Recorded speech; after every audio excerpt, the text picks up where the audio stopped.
Hey, what's up, guys? Alex Willis here, CEO of Leadership Surge, and I want to personally welcome you to No Bullshit with Alex Willis, the #1 go-to source for leadership development in the construction industry. And my friends, I am super excited to have you here today because we're dealing with a topic that is very relevant for us in the construction industry, and that's this thing called change. Ooh, I know that is something that is very difficult for most people to deal with, but I tell you this is something that's rapidly happening in our industry. And so the thing is, how do you deal with it? How do you deal with it? How do you master it? In episode 2, we talked about the challenges of stress and how to do that right there, the challenge of change and how to handle it with the stress potentially. But today we're gonna jump into talking about what are those key things you have to think about for yourself as well as for your team to help manage transition and change. So stick around, my friends. You don't want to miss it. You want to understand this so you can begin to be a master of change and understand how to do it and how to do it really well. So I look forward to seeing you in the Takeoff.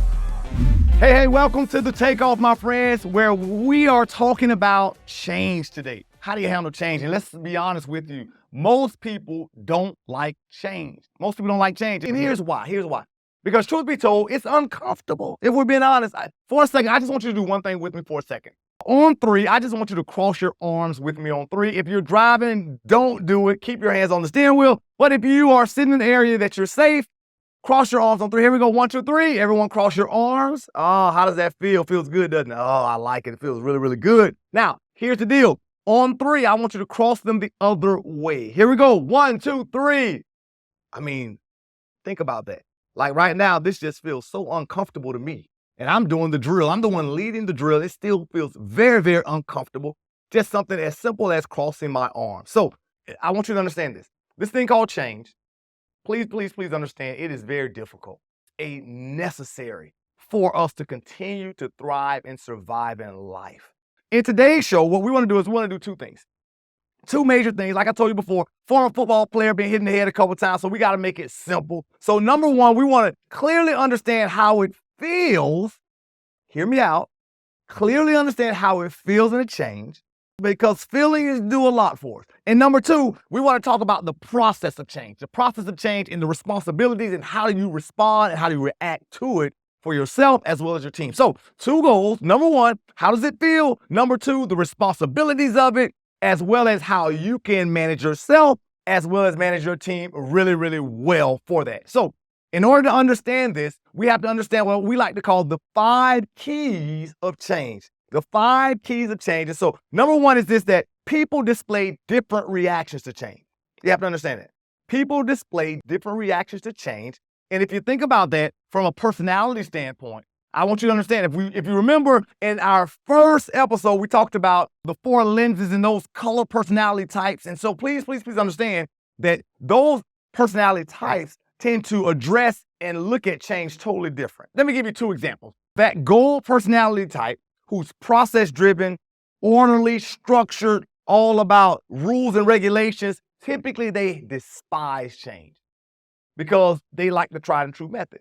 They say, hey, listen, if it's not broke, why are we fixing it? What are we doing here? What's going on, right? Whereas that orange personality type, that action-oriented, jump into action, get shit done kind of personality type, they love change. Man, they're looking for change every step of the way, everywhere they can go. So the first principle I need you to understand is that different people respond differently to change. So as a leader, you have to come in the situation knowing that that's what you're up against.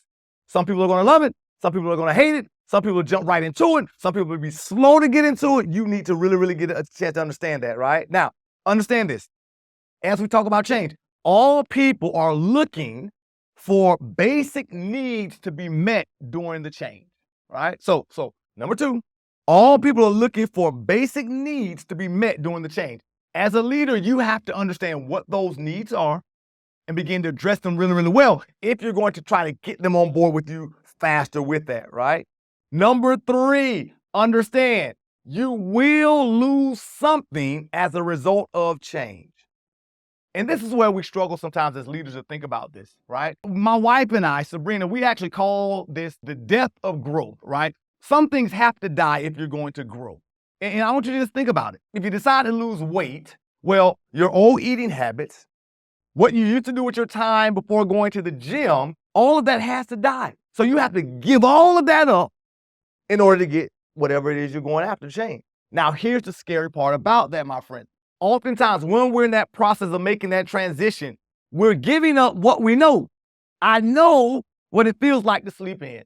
I know what it feels like to eat this kind of food, but I'm giving that up ahead of time for something that I know nothing about, the change. Oh, it sounds good. Oh, it sounds good to be in shape. It sounds good to feel healthy, but I don't know what it feels like. I don't know what the sacrifice is. I don't know how much I'm going to have to commit to it. So there's something you're giving up on the front end for that, right? Number 4, please understand, people have different expectations of change, right? Some people expect things to just be totally different. Wow, boom, pow. Some people say, well, no, I want to just see incremental change. So as a leader, it's important that you really begin to lay that out, understanding what is your expectation of change, as well as what is your team's expectation of change, so that you can have the same vision, knowing exactly what it looks like and be able to measure that really, really, really well, right? And then last but not least, I'm going to reiterate this. There will always be fear of change.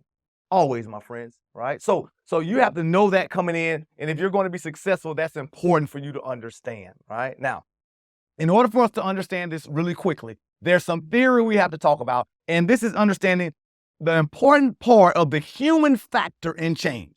Because most people begin to think about just change as policies and equipment and procedures and how we do things. Yeah, equipment, different methodologies of how we're going to pay and bill our customers, how we're going to choose vendors, policies that HR may roll out. All of those are things. But please understand, my friend, there's a human factor in all of those things. Now, the human factor really begins to determine the ROI, return on investment, that you get from the change, right? Now, what is the human factor? Well, there are 3 things that determine the human factor in how quickly you can see your return on investment for the change you're implementing, be it a policy, be it tools, be it practices, whatever, right? The first thing is the speed of adoption. The speed of adoption. How quickly can people pick it up? How quickly can people pick it up? Because understand, the longer it takes for them to pick it up, the longer that initiative is going to take, and usually it dies very quickly. So the faster you can get them to pick it up, the better you can be with that, right? So that's number 1. The second thing is this: ultimate utilization. Ultimate utilization. What do I mean by that? Well, not only do you want people to adopt it really, really fast, but how quickly can you get your entire team doing that process? Everyone looking in the same direction, going in the same way. Oftentimes, my friends, we have these early adopters and you have late adopters when it comes to this kind of stuff. And as a result of that, that human factor slows us down. So speed of adoption, number 1. Number 2, we're talking about the ultimate utilization. How fast do people begin to utilize it? And then last but not least, proficiency. How good are they at it, right? And not only good at it, I'm talking great.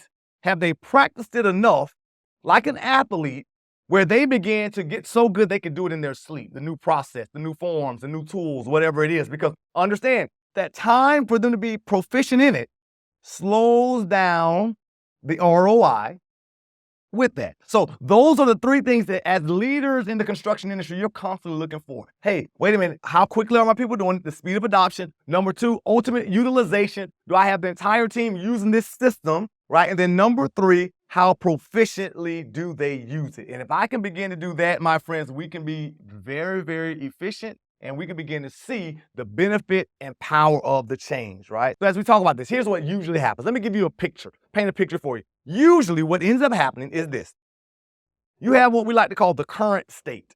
The current state, this is the policies, the procedures, what we've been doing, how we've been doing it over the years. And truth be told, everybody's doing the current state. Now, all of a sudden, something happens and we say, hey, we are going to make some changes to go to what we like to call this future state. Now, most leaders talk about the current state and they directly jump to the future state. What they forget and where they struggle, my friends, is this middle piece of this transitional state. Now, usually everyone's comfortable here.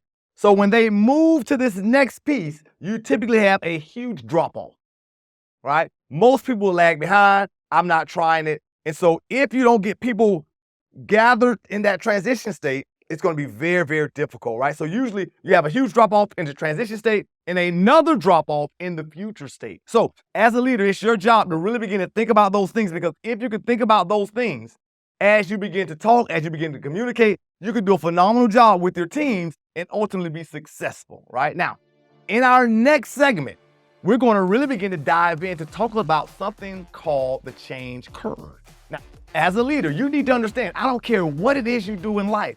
Going back to my other example, be it working out, be it dieting, be it trying to spend more time with family, be it being more efficient on the job, new tool. Every process you go through of change has its curve, and it's pretty similar. So I want you to stick around, tune into the next segment so that you can begin to dive in to see what you need to be aware of as it pertains to this change curve, what you're going to see, what you're going to hear, what you're going to feel, and more importantly, what you as a leader should say and do. So I look forward to seeing you in our next segment. Hey, I want to thank you again for tuning in to No Bullshit with Alex Willis, the #1 go-to source for leadership development in the construction industry, my friends. And don't forget to hit play on that next segment.